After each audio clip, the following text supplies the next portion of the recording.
Hi guys, Goffy here, and in today's video we're going to take a little bit look at my new Fuji X-T4 and why I'm switching from my Sony A7 III that we're recording this on to this guy right here. So first up, let's take a little bit of a look at this camera and what I've bought. So this is the Fuji X-T4 and I ended up buying it in silver. To me, silver or black, it really didn't make that much difference, have little preference, and it was more to do with which one came up at a good price. Now something to bear in mind with these two cameras, that even though they vary quite a lot in terms of their brand new price, used, these two cameras cost almost exactly the same amount of money. I bought this Fuji X-T4 for £1,100 and I'm probably going to end up selling the A7 for maybe that, or actually maybe a little bit more like £1,200. In terms of lenses, what lenses did I pick up? So first of all, I've picked up the 10 to 24mm f4. This is your 16 to 35mm full frame equivalent. Second of all, I picked up this, which is the Fuji 16 to 55 f2.8. This doesn't have any optical stability, whereas the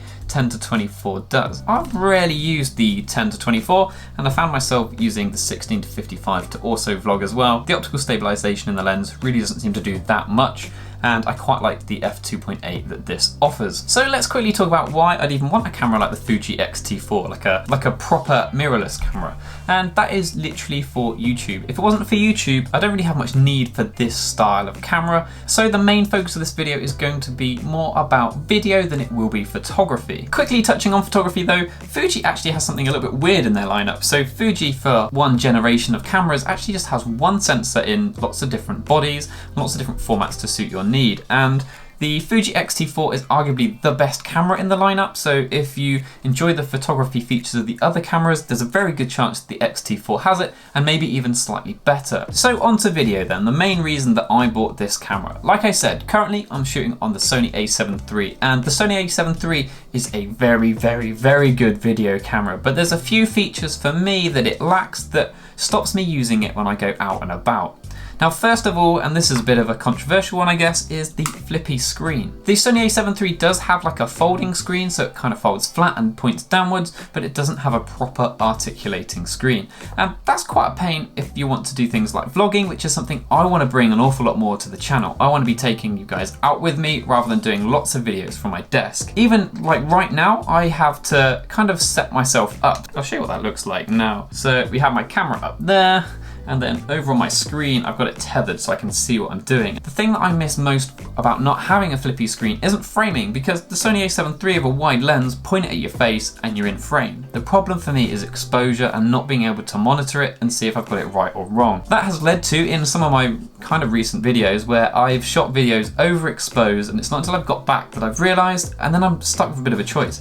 Do I make a video that I know is overexposed, or do I just bin it? And a couple of times I have binned it. So next up, let's talk about IBIS. So keeping with this sort of like run and gun style video that I want to start producing. So let's do a quick side-by-side comparison, and we'll pack up the cameras and we'll quickly head outside. So time for a bit of a vlog test. Here we have both cameras held at an arm's length, both on their widest settings. So these are both 16mm full frame equivalent lenses.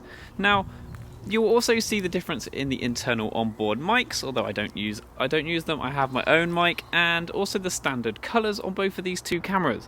Now, stood here with my arms outstretched, I don't think there's really that much difference between these two cameras in terms of stability. Now, we have in-body stabilization and optical stabilization turned on both of these cameras, but we do not have any digital stabilization going on. Now, standing still, I think we were the same, but walking, this is where the Fuji camera seems to do an awful lot better than the Sony, in my opinion. And with the Sony files previously, I found that the walking shots look too unstable, that I kind of avoid walking around when I'm outside using this camera.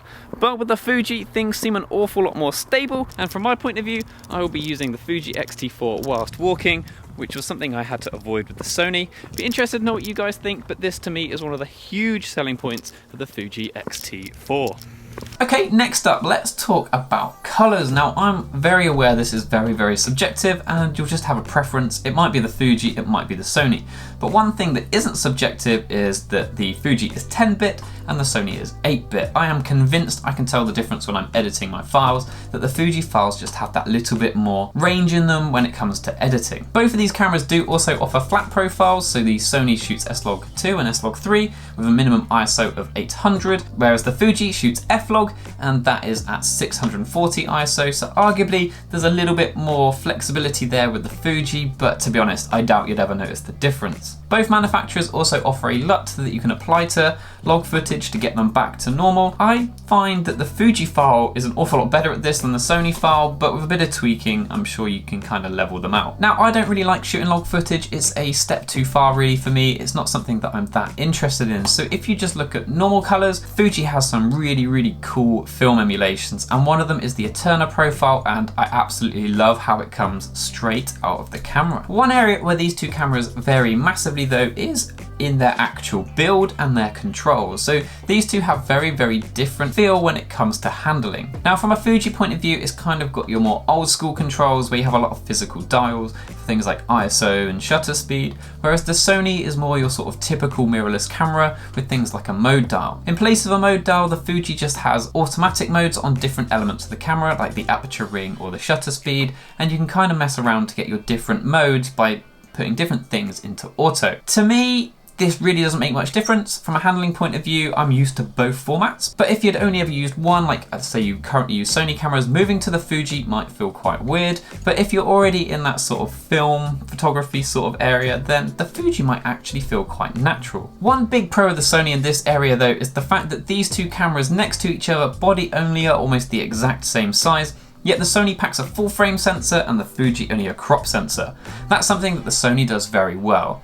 The big difference you see here though is generally in lenses. The Fuji lenses are generally smaller and an awful lot cheaper. And especially if you look at things like telephoto lenses, you can get quite a lot of small telephoto lenses for the Fuji, especially with the crop sensor, because you get that extra bit of reach where you don't really have that with the Sony. The lens is generally quite big and quite heavy. Now the downside though for the Fuji with the smaller sensor is really when it comes to low light. So these two cameras, the low light performance is actually quite staggeringly different. You can see here in this little comparison that the Sony's low light capabilities far exceed that of the Fuji's. And for many people, this here on its own could be a bit of a deal breaker as to why you wouldn't want the Fuji X-T4. However, to me, I rarely find myself shooting in dark conditions. Most of my videos are done during the day or with big lights like this here in my room. The low light capabilities matter less to me, and we've had a few barbecues recently in really quite low light dark situations where I've used the Fuji X-T4 to record, and for me making YouTube videos, I think these clips are perfectly usable and I wouldn't be worried about showing them to you on YouTube. However, if you were somebody that was going to frequently be doing client work in quite dark conditions, then